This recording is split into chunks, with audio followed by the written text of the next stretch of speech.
प्रधानमंत्री के अधिकार। प्रधानमंत्री मंत्रिपरिषद का निर्माता होता है, इसलिए उसका स्थान अत्यंत ही महत्वपूर्ण है। उसकी महत्ता और शक्ति का अनुमान इसी बात से लगाया जा सकता है कि मंत्रिपरिषद के अस्तित्व में आने के पूर्व ही उसकी नियुक्ति होती है। उसी के परामर्श से राष्ट्रपति अन्य मंत्रियों को नियुक्त करता है। सरकार के प्रमुख होने के नाते प्रधानमंत्री के व्यापक अधिकार होते हैं। उसके कार्य इस प्रकार हैं। प्रधानमंत्री देश के राजनीतिक दल का नेता और संसद के बहुमत दल का नेता होता है।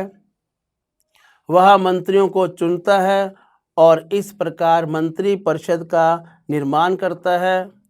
वह आवश्यकता अनुसार किसी भी मंत्री को पद त्याग करने के लिए विवश कर सकता है। यदि उसके चाहने पर भी कोई मंत्री त्याग पत्र ना दे तो वह मंत्रिपरिषद को भंग कर नई मंत्रिपरिषद का निर्माण करता है।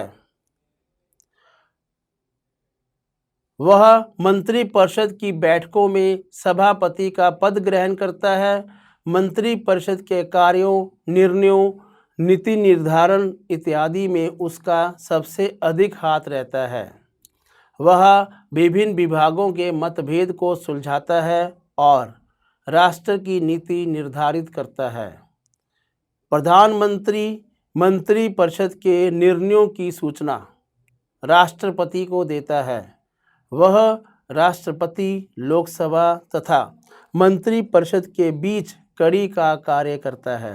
राज्य के बहुत से ऊंचे पदाधिकारियों की नियुक्ति राष्ट्रपति प्रधानमंत्री के परामर्श से ही करता है, जैसे राज्यपाल, राजदूत, संघीय लोक सेवा आयोग के अध्यक्ष तथा सदस्य आदि।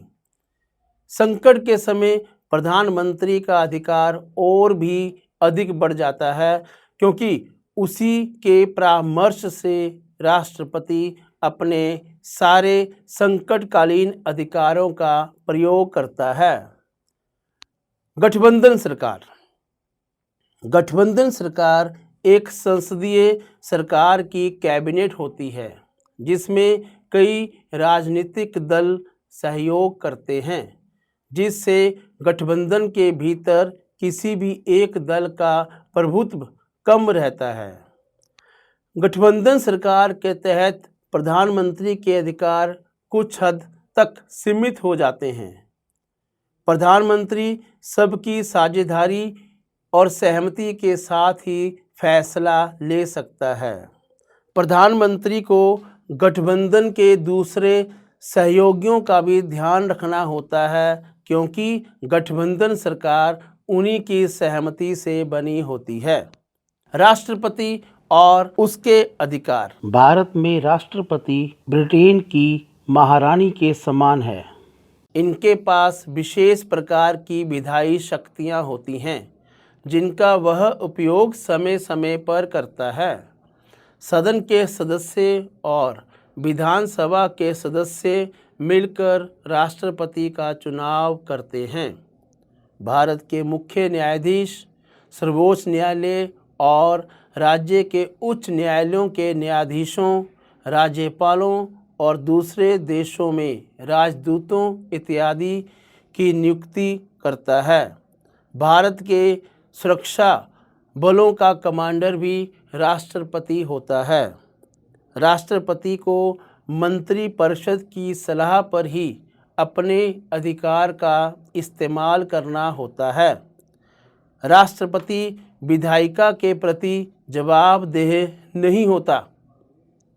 राष्ट्रपति अपने विवेक से जो काम कर सकता है वो है प्रधानमंत्री की नियुक्ति। अगर किसी पार्टी को बहुमत मिलता है तो राष्ट्रपति को उसी व्यक्ति को प्रधानमंत्री नियुक्त करना पड़ता है। अगर किसी पार्टी को बहुमत नहीं मिलता तो राष्ट्रपति उस व्यक्ति को प्रधानमंत्री नियुक्त करता है जो उसकी राय में लोकसभा में बहुमत हासिल करे। किसी भी राज्य में कोई कारण से सरकार गिर जाती है या भंग हो जाती है तो उस राज्य में आपातकालीन की स्थिति निर्मित हो जाती है। उस स्थिति में राष्ट्रपति को अधिकार होता है कि वो उस राज्य में राष्ट्रपति शासन लागू कर सकते हैं। न्यायपालिका साधारण अर्थ में न्यायपालिका सरकार का वह अंग है जिसका प्रमुख कार्य संविधान की व्याख्या करना तथा कानूनों को भंग करने वालों को दंड देना है। न्यायाधीशों की नियुक्ति प्रधानमंत्री की सलाह से राष्ट्रपति उच्च न्यायालय और सर्वोच्च न्यायालय के न्यायाधीशों की नियुक्ति करता है। किसी व्यक्ति को उच्च न्यायालय और सर्वोच्च न्यायालय का न्यायाधीश नियुक्त करने के बाद उसे पद से हटाना बहुत मुश्किल है। दोनों सदनों में अलग अलग 2/3 बहुमत से अविश्वास प्रस्ताव पारित करके किसी को न्यायाधीश के पद से हटाया जा सकता है। न्यायाधीशों के अधिकार भारत की न्यायपालिका दुनिया की सबसे प्रभावशाली न्यायपालिकाओं में से एक है। विधायिका का कानून या कार्यपालिका की कोई कार्रवाई अगर संविधान के खिलाफ हो तो केंद्र और राज्य स्तर पर ऐसे कानून या कार्रवाई को न्यायपालिका अमान्य घोषित कर सकती है। भारत के सर्वोच्च न्यायालय के अनुसार संसद संविधान के मूल सिद्धांतों को बदल नहीं सकती।